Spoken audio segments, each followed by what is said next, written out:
वाडा साहब, अब रऊफ हसन साहब की गिरफ्तारी का जिक्र हुआ है, तो रऊफ हसन साहब पे काफ़ी दिन पहले एक हमला भी हुआ था, ख्वाजा सरा नज़र आ रहे थे बज़ाहिर वो।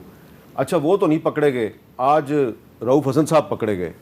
इससे नहीं आपको लगता कि लोग जो हैं उनको ये कहने का मौका मिलेगा कि ये रऊफ हसन पर हमला भी लगता है उन्होंने ही करवाया है जिन्होंने आज उसको पकड़ा है?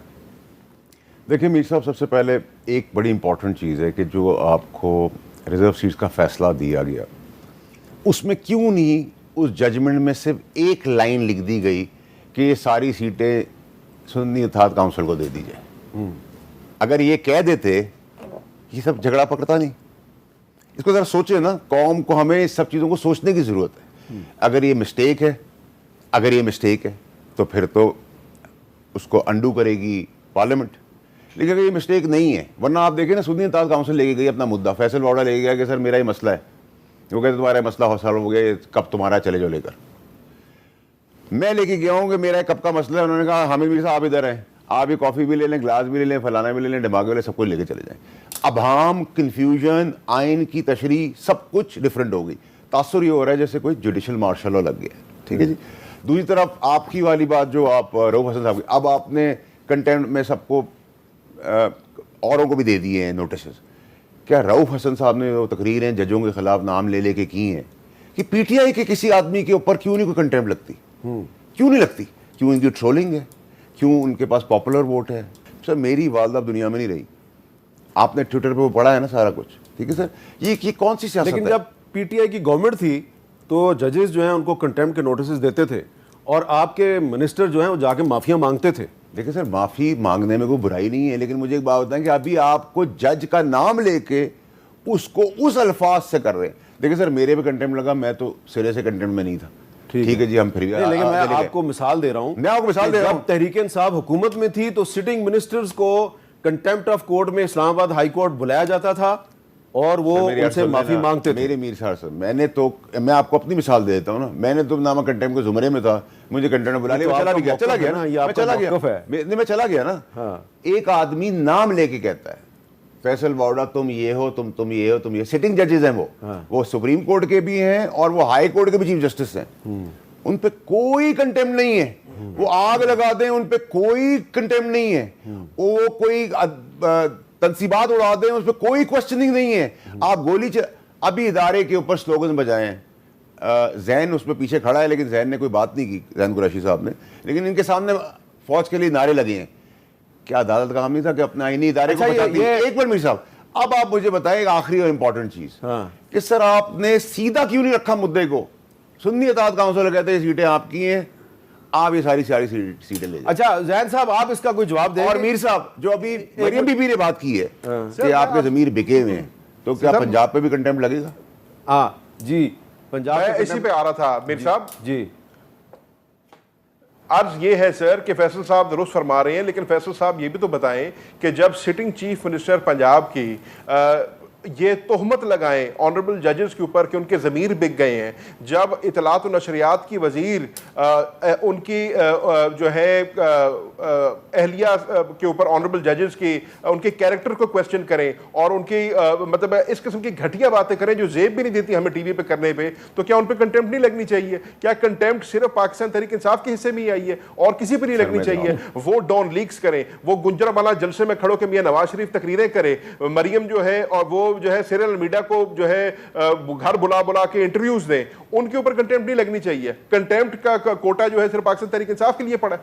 अच्छा, आप सीरियल अलमीडा को बीच में ले आए हैं, वो उस बेचारे के साथ तो बड़ी ज्यादती हुई, उसका नाम ईसीएल पे आ गया, बगावत का मुकदमा हो गया, तो उसको मेरा ख्याल है उसके साथ वही हुआ जो आजकल भी बहुत उस शरीफ आदमी के साथ सर उस शरीफ आदमी के साथ तो हुआ ना, मियां नवाज शरीफ के साथ क्या हुआ जिसने इंटरव्यू दिया था, जिसने बुलाया था? अच्छा, आप इसका जवाब देना चाह रहे थे? देखिए सर, जो जैन कुरैशी साहब की यादाश्त खराब हो गई है, जैन कुरैशी साहब सुन तो लेना सर, कुरैशी साहब को याद दिलाएं कि अभी प्रेस कॉन्फ्रेंस में चीफ जस्टिस, इस्लामाबाद में नाम नहीं लूंगा, चीफ जस्टिस सुप्रीम कोर्ट हाजिर, उनको टाउट, उनको इन्फ्लुएंस करने वाला, उनको हर किस्म की गलाजत, और जो फिर उनके साथ उनके घर वालों की ऑफिशियल अकाउंट से, फिर SIFC पे स्टिकर लगा के चीफ के, फिर IMF को लेटर लिख के, ये मुल्क दुश्मनी नहीं तो क्या मुल्क के लिए फेवर कर रहे हैं आप? क्या आप नून लीग के लिए सब IMF आ रही है या नून लीग के लिए आ रही है, पाकिस्तानियों के लिए आ रही है? आप पाकिस्तान का भट्टा बिठा रहे, अपनी सियासत के लिए ये तो बात ना करें ना। अच्छा कंटेम्प्ट तो छोड़े, पुलिस भी हाथ नहीं लगा सकती उनको कोई दुनिया का आदमी हाथ नहीं लगा, क्योंकि उनको पता है एक आईनी इदारा या तासुर ऐसा हो रहा है कि एक आईनी इदारा जब से ये ऑर्डर आया है वो अपने कंट्रोल में नहीं पीटीआई। अब आप मुझे बताएं, असद कैसर साहब ने बयान दिया है हम जंग करेंगे, किससे जंग करेंगे? अपनी पुलिस से, अपनी फौज से, अपनी पॉलिटिकल पार्टी का ऑपोजिट जो है ऑपोजिशन में। मेरी इनसे खिलाफ है, मैं इनका फैन नहीं हूं, लेकिन मेरी जाती दुश्मनी नहीं है। मैं इनसे क्या बोल के जंग लड़ूंगा? भाई जंग लड़ने का शौक है, आपका इनके साथ जो इख्तिलाफ है वो मुझे पता है, उससे मैं सवाल भी करूंगा, लेकिन असद कैसर का जिक्र किया है वाडा साहब ने, जरा सुने असद कैसर साहब ने क्या कहा है। ये जो बलू का वाकया हुआ है ये मुझे बताएं, और आपको भी पता है कि ये एक नया ड्रामा शुरू कर रहे हैं। इसको बेसिकली ये बुनियाद बना के पीटीआई को बेट करने के लिए एक बुनियाद बनाएंगे इसको। और आर्टिकल 6 का क्या कभी कहता है, आर्टिकल 6 लगाते हैं ये ताकि प्रेशर बिल्ड हो। दानियाल साहब, बन्नू के वाकये की बुनियाद पर अगर तहरीक इंसाफ पे आर्टिकल 6 लगा के उसको बैन करने की कोशिश की जाए तो बन्नू में सिर्फ तहरीक इंसाफ तो नहीं थी, वहाँ पे जो JUI भी थी, PTM भी थी, और भी पार्टियाँ थी। मीर साहब, मैं सिर्फ एक जैन कुरैशी साहब का पहले एक बात का जवाब दूँ। इन्होंने बोला कि IMF के पास जब गए थे तो तब इन्होंने पाकिस्तान के अवाम के लिए क्यों नहीं सोचा।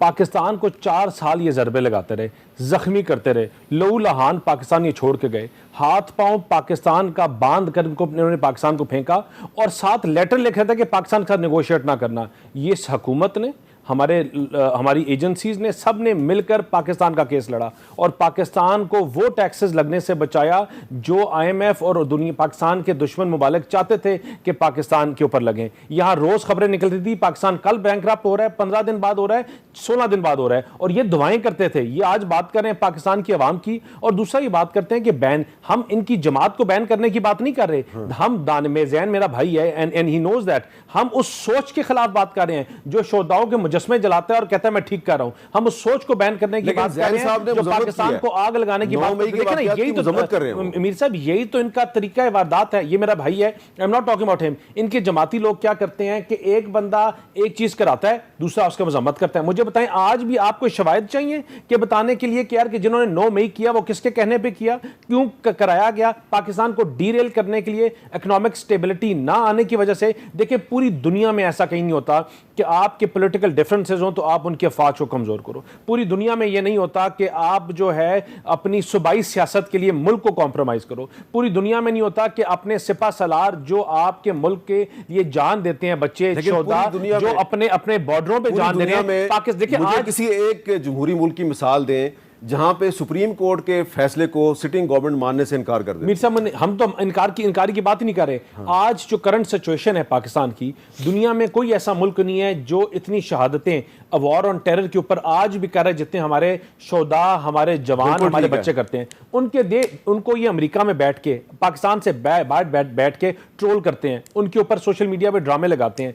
जो हम कह रहे हैं कि जो बैन करना है वो सोच को करना है, उस माइंडसेट को करना है, और इनकी ब्लैकमेल। और दूसरा फिर ये क्या करते हैं, ये ब्लैकमेल करते हैं। वाडा साहब ने कुछ बोली, इनके घर वालों से लेकर सबके ऊपर कर दो। मैंने बोली दानियाल कातिल, चोर, दहशतगर्द, ये सब कुछ उड़ा के रख दो। ये इनका तरीका वारदात है। लेकिन जब इनकी हुकूमत थी तो ये हमारे खिलाफ भी बहुत कुछ करते थे। हम तो नहीं ब्लैकमेल होते, आप क्यों ब्लैकमेल हो जाते हैं? हम ब्लैकमेल नहीं होते, हम तो फिर भी लड़े, हम पॉलिटिकल, लेकिन कमजोर लोग होते हैं। वो कभी कहां बैठे होते हैं, कभी कहां बैठे होते हैं, जो ये प्रेशर अब्सॉर्ब नहीं कर सकते। हर कोई हामिद मीर नहीं होता जो तो बस, लेकिन हर कोई हामिद मीर नहीं होता, ठीक है ना। लेकिन हर बंदा एब्जॉर्ब नहीं कर सकता, कोई फ्रैक्चर टांग के साथ चलना बर्दाश्त नहीं कर सकता। ये जो लोगों के साथ करते हैं, इनके आगे जो लोग फिर करते हैं। बन्नू में जो हुआ, बन्नू में देखें आपने एक नॉर्मल प्रोसेशन था, उस प्रोसेशन में शफर नासिर बीच में घुस के उसको एक टेररिज्म एक्टिविटी बना दी, जहां शोदा, जहां अपनी अफवाज ने शहादतें दी। उसके बाद इनकी क्या स्टेटमेंट आई? इनकी स्टेटमेंट्स फिर अपने मुल्क के खिलाफ आई। इनके लोगों ने, पूरी दुनिया ने कंडेम किया। देखिए बात, चीफ मिनिस्टर केपी के जो स्टेटमेंट है वो फौज के हक में है। एक बंदा इनकी हाँ में स्टेटमेंट देता है, 6 फिर उसको ट्रोल करते हैं, उसके खिलाफ। अच्छा, ये आपने एक अहम बात किया है। एक बंदा ये पूरा नेक्सस बना के पेश साहब ये कह रहे हैं कि आप एक आदमी स्टेटमेंट देता है कि जी 9 मई के वाकयात जो हैं वो गलत हैं, हम उसकी मजम्मत करते हैं, जो बन्नू में वाकयात हुए हम उसकी मजम्मत करते हैं, लेकिन बाकी 6 आदमी जो हैं वो दूसरी स्टेटमेंट देते हैं और ये कह रहे हैं कि ये आपकी सोची समझी एक स्कीम है।